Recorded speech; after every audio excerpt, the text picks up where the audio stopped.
नांगौनि बारा फरायसालि थायोब्ला जेंनासो खालामो। प्रमद बर'।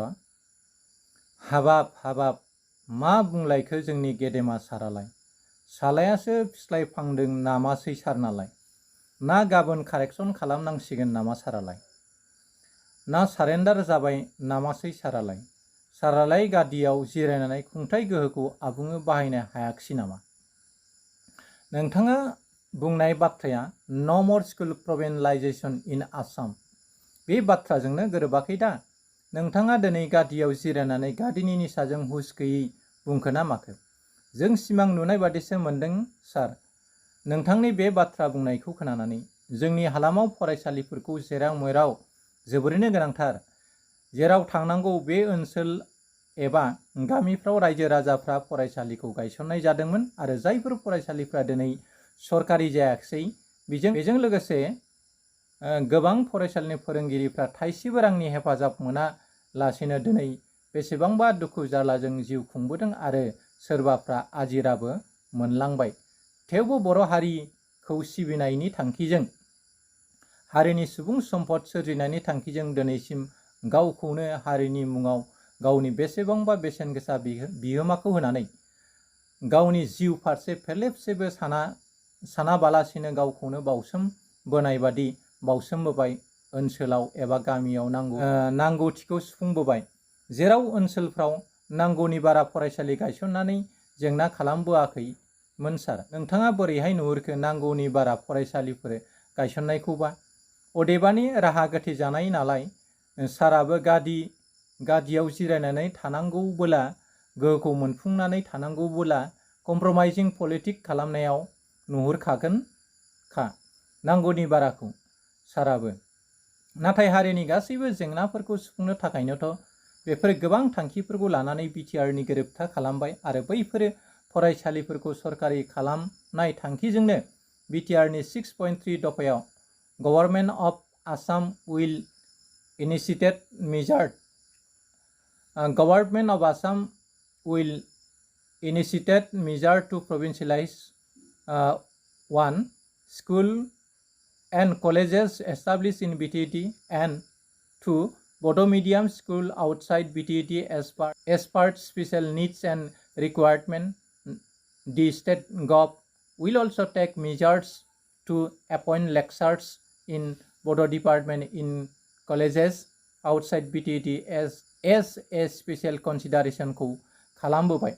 नाथाय नोंथाङानो बे दफाखौ सरकारजों खालामना लाबोनानै दिनै आसाम सरकारा जि थांखि लादों बेजोंनो गोरोबफालांनाय बादि बाथ्राफोरखौसो बुंलांबाय दं।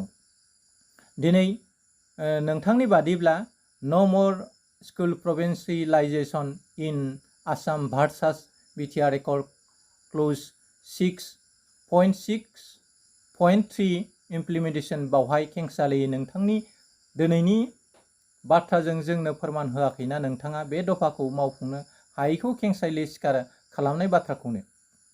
मानोना बै आसाम सरकारनि थांखियाव आसाम गभ भार्सास बिटिसि गभ जानानै थानायाव नोंथांमोननि हान्जानिफ्राय गोख्रों सासे केबिनेट मिनिस्टार थासेयावबो बे थांखिनि हेंथायै खिफिनोबो गुजुनोबो हायैया जोंनि हारिनि फारसे बेसेबांबा खामानि मावनो हागोन आरो बेसेबां हारि अनफावरि आरो बै थांखिखौ आसाम सरकारनि हेंथायै बेसेबां गोख्रोङै गसंथेनानै जोंनो बै बिटिआर गोरोबथानि दफाफोरखौ रैखाथि होनो हागोन बेयो सन्देहनि बाथ्रा। बे बिथिंखौ नायोब्ला बिटिआर दफानि 6.3 दफाया फेलें जानायखौ रोखा रोखा नुहुरखायो। आथिखालाव मोनसे थाखोनि बर्न हिन्दु होननानै जायखौ जों बुङो, बिसोरनि खुंथाइ गोहोखौ आवग्रिनानै गाखोमोरनायनि गिलु बालु खैसारि सानानै सोलो बोलो बाहायनानै फाव फान्दायनानै फोजोबस्रांनायनि मोनफा मोनफा आदब खायदा खालामबाय थानायावनो जोंनि साफा सानै दैदेनगिरियाबो हेफाजाब होनानै खामानि मावनाय बादिखौसो जों मोनबाय थादों। सानसे रायजो खुंबोनाय हारिया हा फानै फानै खारनानै हा गैयै जानांदोंमोन। बिदि थांखिजोंनो बर'नि रावा फरायसालिनि रावनिफ्राय नखर रावावल' बास्लायलांनाय खालामजागोन नामा?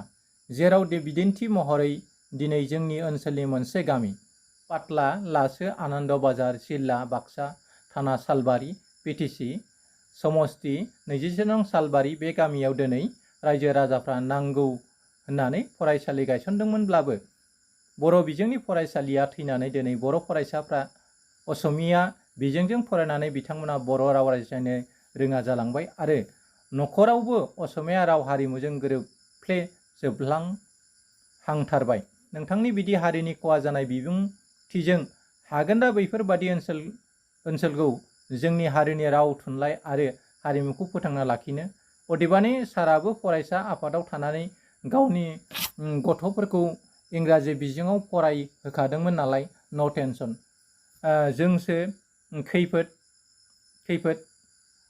फरायसा आफादाव थानाय सुबुङा हारिनि राव हारिमु थुनलाइ फोथांना लाखिनो थाखाय आरो जोंनि ओनसोलाव इंलिश मिडियामनि फरायसालि गायसननो मोना होननानै एबा असमिया रावाव फरायनो मोना होननानै होबथादोंमोन गाव गावनि गथ' गथायखौ। नाथाय बिथांमोना बर' मिडियामाव फरायहोआबासिनो इंराजि असमिया मिडियामाव फराया होबोगासिनो दङ। बिनि बिदिन्थिखौ जोङो आगुनि एबसुनि बारग' आफादगिरि प्रमद बर'नि फिसाजो फिसालानि फरायनाय बिजोंखौ नायनानै बुंनो हायो। दिनै आरो सारा नांगौनि बारासो मोनलायबाय, जेंनाखौ मोनलायबाय माथो। हागोन दा सारा बै लाजानाय थांखिफोरखौ बोखांफिन होनो सांग्रांथि जादो। बिटिआर दफानि 6 फारि नं 6.3 खौ मावफुंहोनो हामाराबोला बावहायनो फोरमान जागोन बिटिआर गोरोबथानि गोजोन गोरोबथा सुक्तिनि मुंनि सोलाय ब्लान्डार मिस्टेकजों सोरबा मेनेज जानाय मोनसे फेलें गोरोबथासो होननानै जों बुजिनांगोन।